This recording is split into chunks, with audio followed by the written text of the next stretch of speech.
Moana lives on an island. She loves the island. Most of all, she loves the ocean. The island people do not go beyond the reef. This is because of what happened long ago. Tifiti was the mother island. She gave life to all. The demigod Maui used his magic fish hook to steal her heart.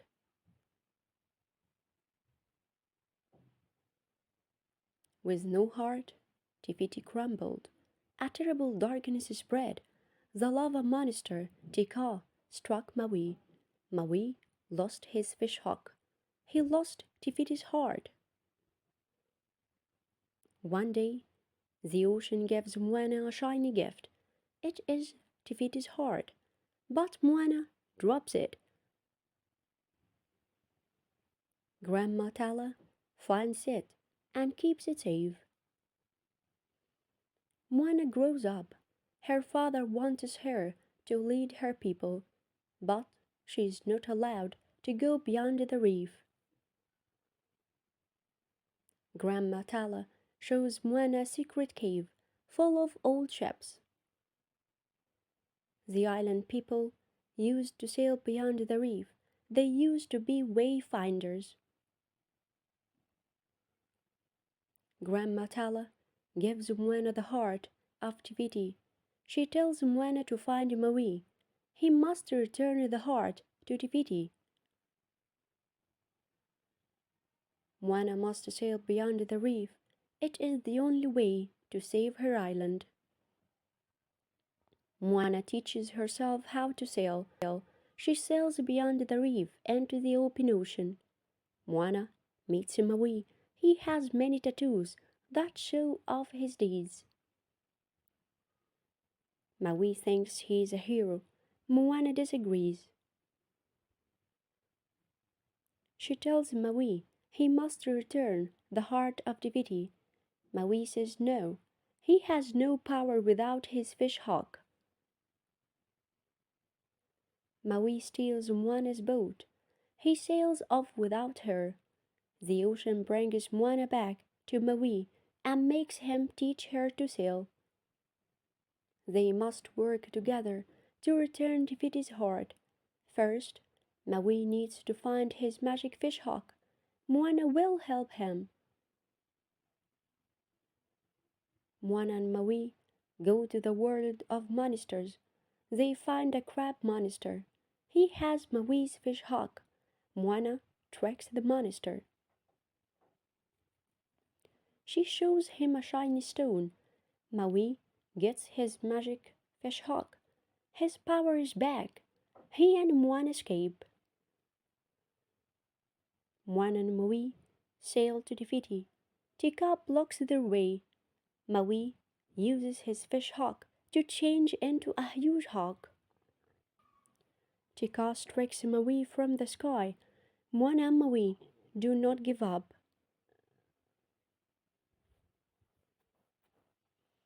Moana sails fast. She makes Tika angry. She has an idea. Moana offers the heart of Tifiti to Tika. The heart begins to glow.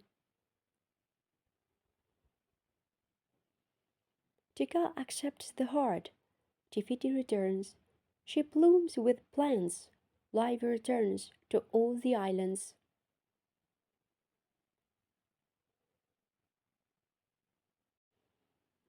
Moana and Maui saved the islands. They saved each other. They say goodbye. They will always be friends.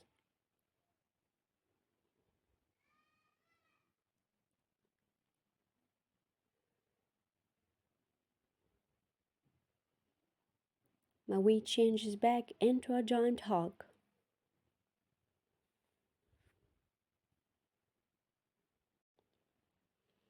Moana returns to her island. Her parents are happy. She is home. Maui salutes her.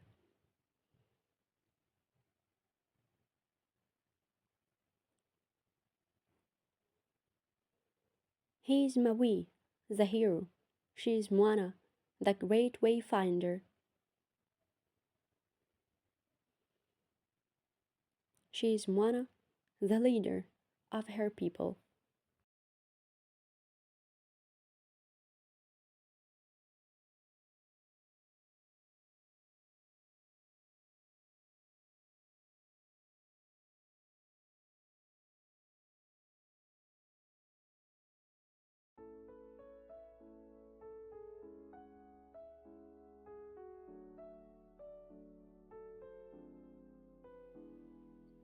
One beautiful spring day, a young girl named Alice sat by the river listening to her sister read aloud from a history book. But Alice wasn't really listening. She was playing with her cat, Dinah, and daydreaming. The sun was bright and the air was warm. Soon, Alice began to close her eyes. She no longer heard her sister's voice. Suddenly, a large white rabbit dashed by. Alice jumped up. The rabbit was wearing a waistcoat and bow tie and was carrying a huge pocket watch. I am late for a very important date," the white rabbit muttered as he went along. Alice went chasing after him, but he stopped short at a rabbit hole. The rabbit scuttled down the hole. Thinking he might be late for something fun, like a party, Alice followed him. Suddenly, she stumbled and fell head over heels into the hole. But instead of falling faster, she began falling slower and slower until she was floating. She landed gently, just in time to see the rabbit disappear through a tiny door. Alice was too big to follow him. The doorknob suggested she try the bottle on the table, which she said, "Drink me." Alice drank and drank. With every sip, she got smaller and smaller. When she was ready to open the doorknob told her that he was locked. Then he suggested she try a biscuit from the box labeled, "Eat me." Alice did, and she began to grow.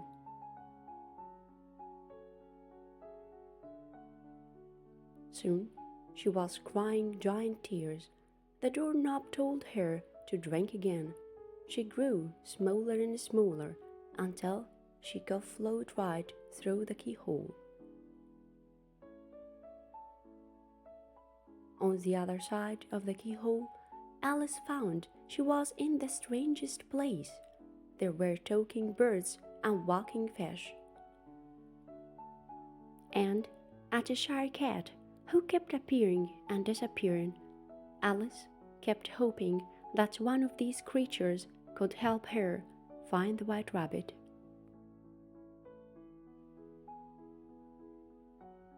But they were no help at all. She came upon a pair of twins. They introduced themselves as Tweedledum and Tweedlet. "How do you do, Tweedledum and Tweedlet?" Alice greeted them.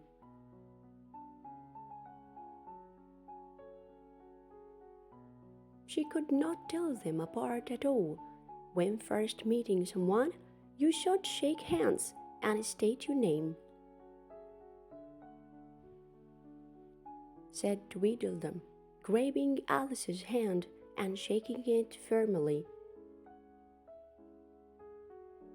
"That's manners," said Tweedle, grabbing her other hand and giving it a good squeeze. With that, the twins danced Alice round and round. But they were so rough that they flipped her over, knocking her onto her back. Alice was not pleased. "Talk about manners!" Alice exclaimed as she picked herself up.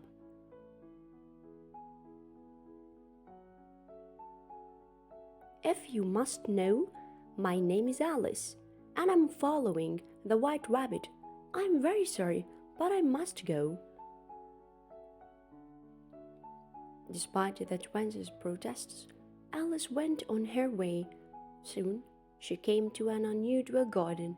Flying about were bread and butterflies and a rocking horsefly. Alice discovered that the flowers of Wonderland could speak. "What kind of flower are you?" a big orchid asked her. "Oh, I'm not any kind of flower," Alice replied. "Why, no fragrance at all," added another flower, sniffing her. Alice did not know what to make of this. "Just as I suspected," a rose cried. "She's nothing but a common weed." The rose turned her back on Alice. "Leave!" shouted the flowers. "We don't want you in our lovely garden." They pointed to the way out. Feeling very upset, Alice was forced to run away. Then, nearby, Alice saw a familiar grin up in a tree.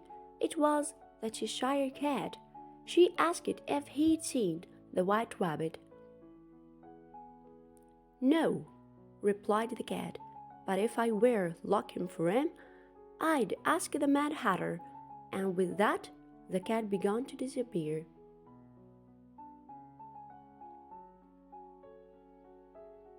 Alice realized that the cat hadn't told her how to find the Mad Hatter. She walked along and saw two road signs pointing in the same direction. One read Mad Hatter and the other read March Hare. She followed the signs to a clearing in the woods where the Mad Hatter was giving a tea party with the March Hare.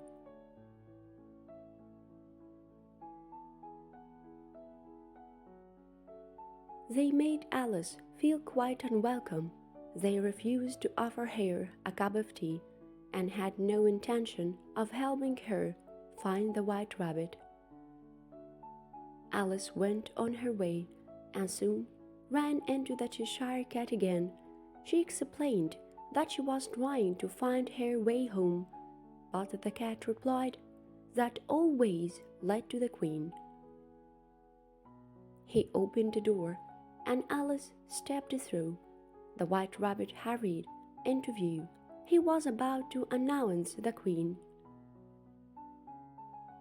The Queen of Hearts appeared and invited Alice to play croquet, but during their game, the Cheshire Cat showed up and tripped Her Royal Majesty. The Queen was enraged and blamed Alice. "Off with her head!" she cried. There was a mad chase, and Alice ran through Wonderland to get away. Suddenly, Alice awoke on the river bank.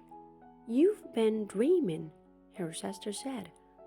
Alice looked around, but didn't see any strange talking creatures. All she saw were her sister. The old history book and Dinah, her cat, and that was just fine with Alice.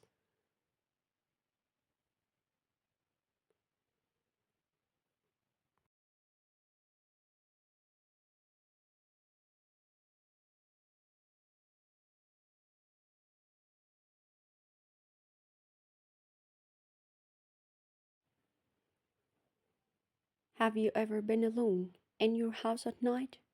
Were you scared? Share your feelings with your friend if you have been in such a situation. It was raining heavily. A man was traveling on a lonely road. His car broke down. He saw an empty house. Did he look for shelter? Listen this story to find out. It had rained hard all day, and now, miles from anywhere, the car had broken down. There was not a house to be seen. I was tired and hungry, and did not want to spend the night in the car, but I could not go far looking for shelter with the rain coming down like this. What was I to do? I turned off the headlights and looked around for a light. I saw a small light, not very far from the road. Leaving the car, I walked carefully towards the light. I saw it came from one window of a large house. It looked like a farmhouse. I knocked twice on the door, but no one answered. I turned the handle slowly, and the door opened. Going in, I called out, "Is anyone there?" There was no answer. Seeing a thin line of light under one of the doors, I opened it into an empty dining room. The table was set for a meal for two. In the middle of the table was an oil lamp, and at one end a chair had been knocked over on the floor. Two people had sat down to a meal when something had happened, and they left in such a hurry that they didn't even pick up a knocked over chair. I went back to the door, and again I shouted, "Is anyone there?" But no one answered. So, taking the lamp upstairs, I looked into all the bedrooms, but no one was there in that great big house, and yet I had a feeling that someone was watching me from somewhere. Cold, hungry, and a little frightened, I came back to the dining room. I sat down to eat, warmed by the food and a glass or two of the juice. I felt better. Perhaps someone was ill, and the people who live here had to leave suddenly. I thought, they will be back in the morning. It was now late, and I was becoming sleepy. I remembered that in one of the bedrooms I had seen a made up bed. Taking the lamp with me, I again made my way up the stairs.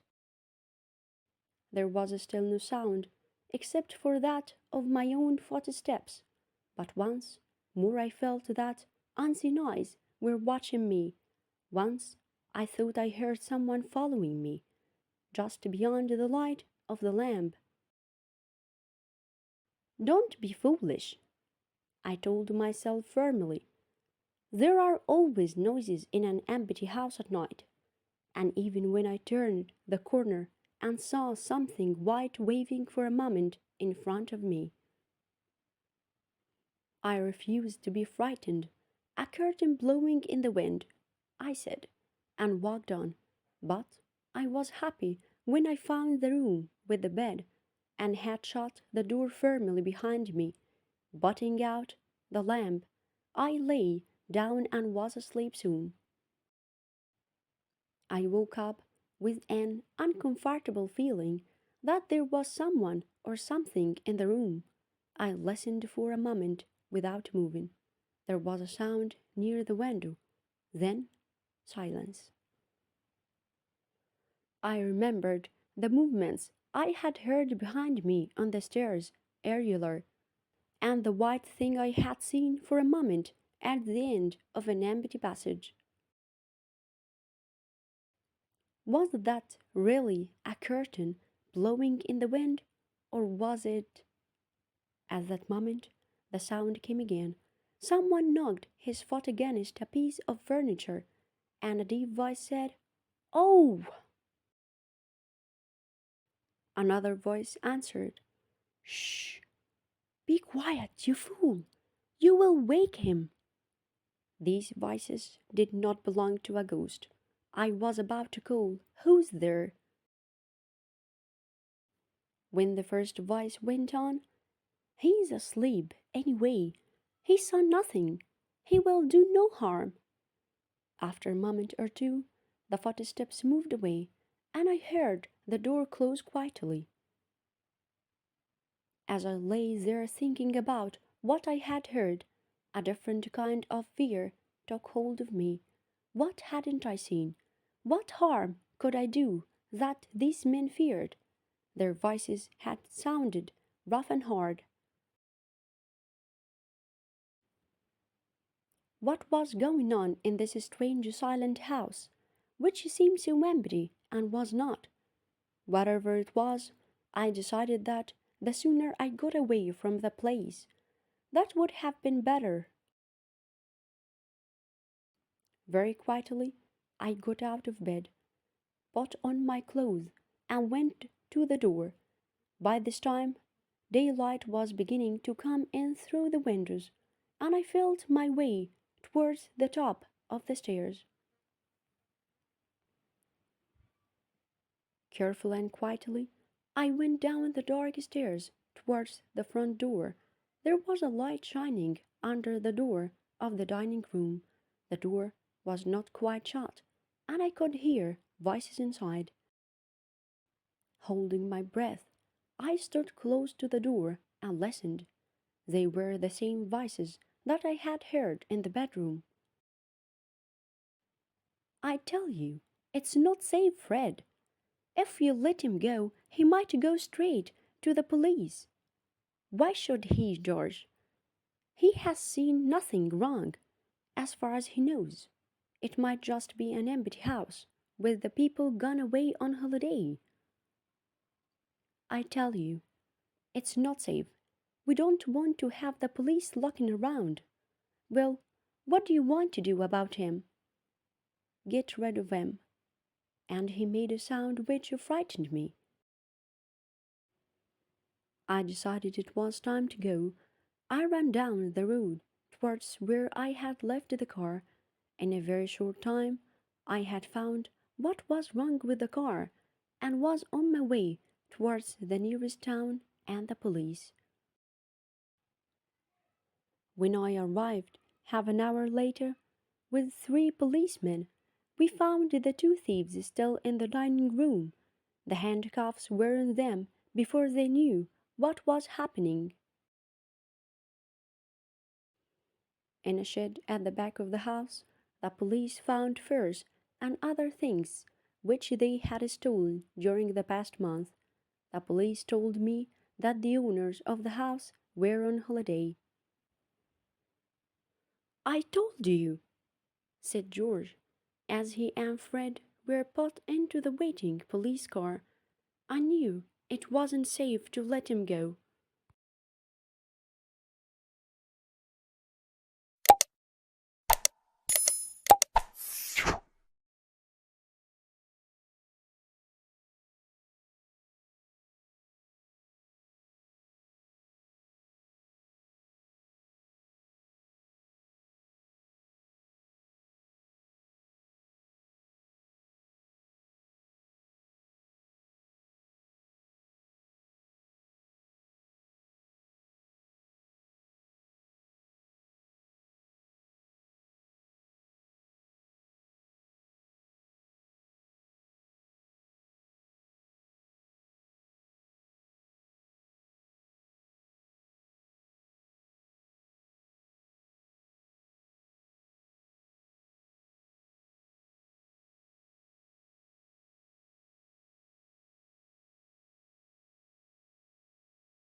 I told you, said George, as he and Fred were put into the waiting police car. I knew it wasn't safe to let him go.